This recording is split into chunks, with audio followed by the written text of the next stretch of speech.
सोचो, अगर दुनिया में एक ऐसी सीक्रेट सोसाइटी हो जो 2000 सालों से छिपी हो, जिसके पास ऐसा ज्ञान है जिससे पूरी दुनिया बर्बाद हो सकती है और फिर भी उसके बारे में किसी को कुछ भी ना पता हो। ये कोई हॉलीवुड फिक्शन नहीं, ये भारत का असली और सबसे पुराना रहस्य है, द नाइन अननोन मैन। और ये कहानी आपको हिला कर रख देगी।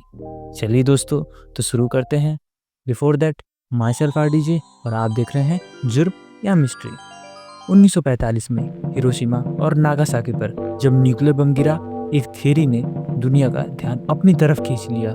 कहा गया, अगर ऐसी ताकत किसी के पास पहले से थी तो क्या कोई इसे छिपा रहा था?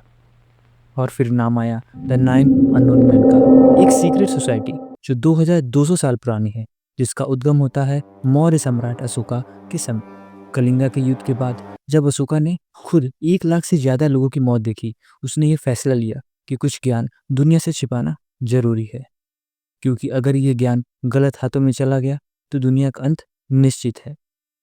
सम्राट अशोका ने 9 लोगों का चयन किया, भारत के 9 महान विद्वान।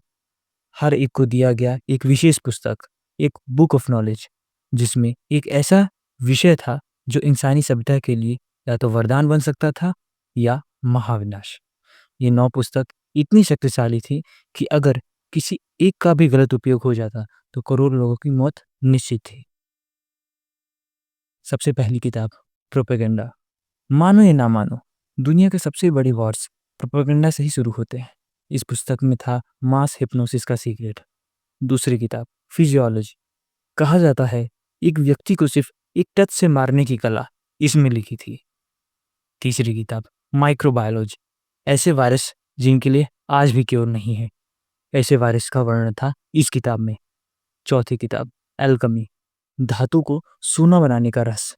नागार्जुन जैसे ऋषि ने इस पुस्तक का उपयोग किया था। पांचवी किताब, कम्युनिकेशन। सभी भाषाओं को समझने और बोलने का एक यूनिवर्सल मेथड, आज भी ड्रीम है कई साइंटिस्ट का। छठी किताब, ग्रेविटेशन। भारत के एशियन विमान का रहस्य। सातवीं किताब, कॉस्मोलॉजी। टाइम ट्रेवल का सिद्धांत, समय को मोड़ने की ताकत। आठवीं किताब, लाइट। रोशनी और वेपन्स बनाने का विधान, लाइट लेजर्स या कुछ और। नौवीं किताब, सोशियोलॉजी। समाज को बिना युद्ध के कैसे कंट्रोल करते हैं, ये जानकारी डेमोक्रेसी से पहले की थी। टैलबॉट मंडी, ब्रिटिश इंटेलिजेंस ऑफिसर, ओपनली लिखते हैं कि ये सोसाइटी रियल है। लुइस जैकोलॉयट, फ्रेंच राइटर, इंडिया आकर कहते हैं उनके पास ऐसा ज्ञान था जो दुनिया में किसी और के पास नहीं था। क्या ये सब कहानियां हैं या फिर कुछ ऐसे लोग हैं जो दुनिया को सीक्रेटली गाइड कर रहे हैं?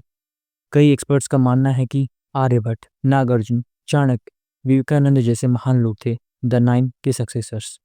नागार्जुन ने केमिकल्स और गोल्ड मेकिंग में अनइमेजिनेबल एक्सपेरिमेंट्स किए थे। आर्यभट्ट ने ग्रेविटी और प्लानिटरी मोशंस लिखा बिना टेलीस्कोप के। ये सब कोइंसिडेंस था या उनके पास वो पुस्तक थी जिसे दुनिया कभी देख नहीं पाई? कहते हैं हर जनरेशन में द नाइन्स नए लोगों को चुनते हैं, साइलेंट प्रोटेक्टर्स।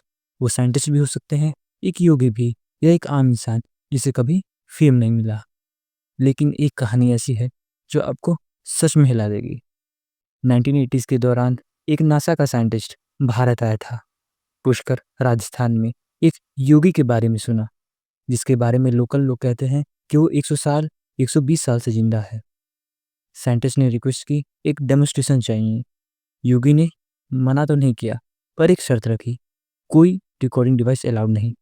योगी ध्यान में बैठा और फिर जो हुआ उस साइंटिस्ट ने कभी सोचा भी नहीं था। लेविटेशन। योगी हवा में 4 से 5 इंच तक उठ गया बिना किसी सहारे के। Heat generation. हाथों से निकली गर्मी से मिट्टी पर रखा वैक्स पिघल गया। Silent setting. योगी कुछ बोल रहा था लेकिन साउंड ह्यूमन ईयर को सुनाई नहीं दी। साइंटिस्ट के एनालॉग सेंसर में strange coded frequency waves pick की गई। डिसअपीयरेंस। योगी एक पल में साइंटिस्ट के सामने से गायब हो गया और अगले ही पल उसके पीछे खड़ा था। अमेरिका वापस जाकर उन्होंने रिपोर्ट फाइल की, पर नासा ने क्लासिफाई कर दिया। बाद में एक प्राइवेट इंटरव्यू में उसने कुछ कहा, what I saw in India defies all known laws of science. Either this man bent reality or he knows something that we didn't. और यहाँ सवाल उठता है, क्या वो योगी द नाइन अननोन मैन का एक मेंबर था?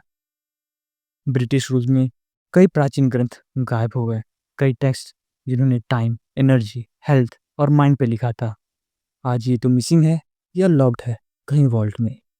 क्या ये सभी द नाइन बुक्स थे? क्या किसी ने सोची समझी स्ट्रेटजी से पहले नॉलेज पब्लिक से छिपाया? कई सारे सवाल हैं। तो अगली बार जब आप किसी साधु को तपस्या में देखें, या किसी साइंटिस्ट की डेथ सस्पिशियस लगे, या किसी एशियंट इंडियन टेक्स्ट में इम्पॉसिबल टेक्नोलॉजी मिले, शायद वो किसी एक अननोन मैन का काम, शायद वो अब भी हमें ही है।